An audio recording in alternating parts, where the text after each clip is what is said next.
Hey guys, it's Victoria and welcome back to FemmeHead. Today I want to talk about mindless scrolling and getting distracted by our phone, or like needing to be distracted by our phones, because it's a habit that I've been working on recently.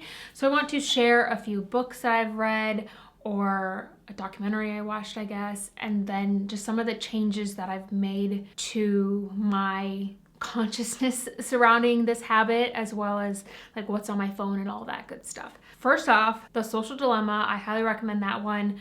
There's also The Great Hack, and it's not like demonizing social media and our phone and everything. It's just talking about how apps and technology, even like Gmail, how that's all created to keep us addicted in a sense, and how to keep us on our phones and keep us on those apps for as much time as possible. And we're all guilty of it, of just like mindlessly scrolling or getting that itch to like have to check comments or email or whatever it is in your particular life and situation. So The Social Dilemma, I definitely recommend that one. The Great Hack was another one we watched a while ago. But then the books, the two so far that I've enjoyed, How to Break Up with Your Phone and Digital Minimalism. There's another one that I'm still waiting. I like requested it over a month ago from our library, and I'm still like in the queue waiting for it. And it's like 10 arguments for you to like get rid of your phone or something like that. Like, I'm obviously not going to get rid of my phone, but I have, just through like a few simple things, just become much more aware and conscious of my phone use.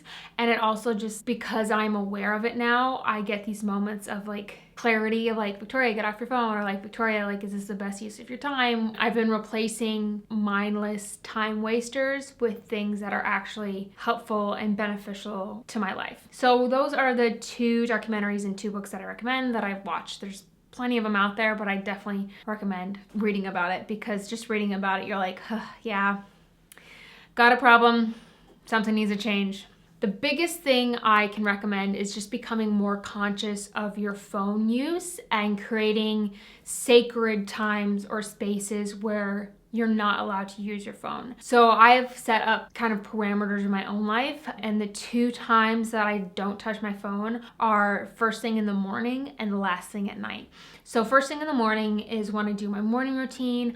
I get up, do a little bit of skincare, come down here, make a cup of coffee, and do morning pages. That's just my time for me. That's my time to like have a fresh start, like get ready for the day by myself, without Theo, without Michael, without like any distraction. And there's really no need for me to like check email or check social media. And so I just stay off my phone for, I would say, at least the first hour and a half of the day, depending on when I wake up. And then I have just like a blanket rule. I go to bed at 10 p.m. because I wake up at 6 a.m. And starting at 9 p.m., like no more technology, no computer, no TV, no phone. And that is just something I've done so I sleep better. And I have noticed a world of difference in how I sleep if I'm just off my phone for that last hour and I read a book instead, or I journal, or I meditate. Work. So at the moment, dear Theo is down to one nap a day. RIP 2 naps and more. Usually it's about an hour.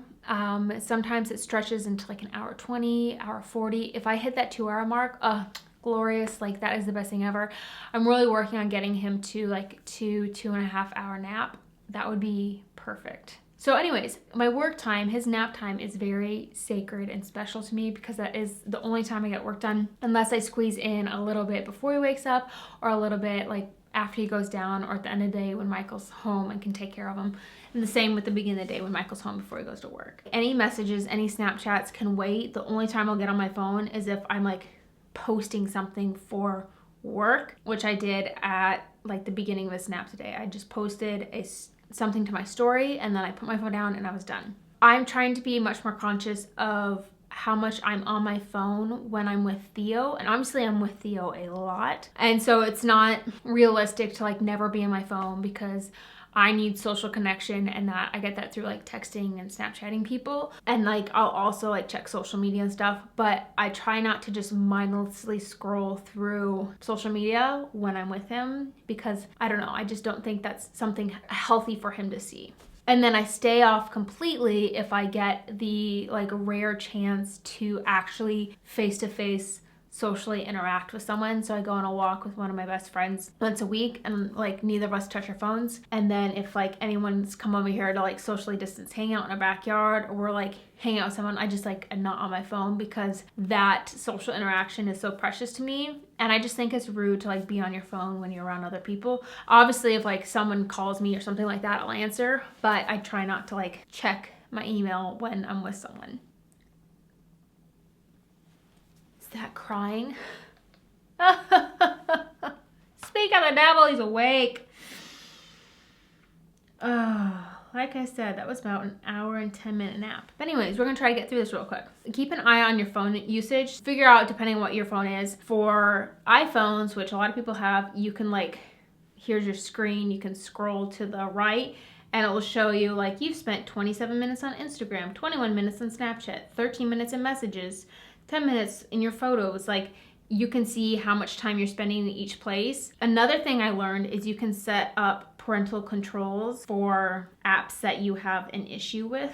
And so I have certain things where I have an hour time limit a day, and like once it's done, it's done. You can like put in your passcode and ask for like 15 more minutes, like that sort of stuff. I can't remember where I was. I was like getting the oil changed on Michael's truck, and it was taking forever. And so I gave myself more time to scroll through social media because I didn't have like a computer or anything to like work. I just had my phone. I wanted an app that like could control how much time I spent on each app, but I discovered the parental control, which is exactly what I wanted. So like, screw the apps. Most of them are just like, we'll show you how much time you're on your phone, but you already have like the built-in thing that shows you that. Apps currently on my phone and how I organize my phone.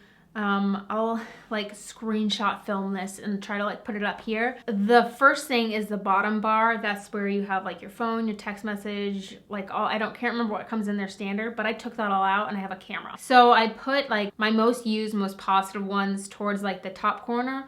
Oh, and then least used at the bottom.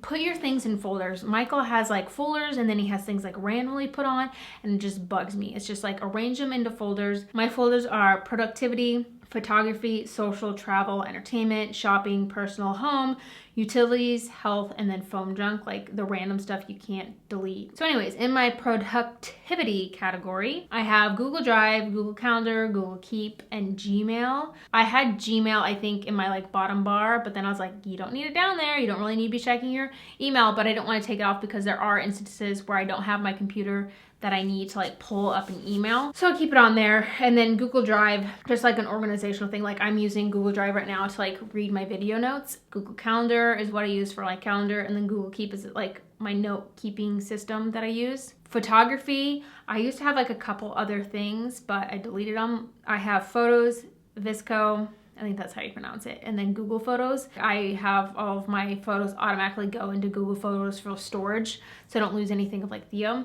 And then Visco that's usually what I use to edit Instagram photos. I'm really not fancy. In social, I have 2 screens within that folder, if it makes sense. So the first one is like FaceTime, messages, phone, and WhatsApp.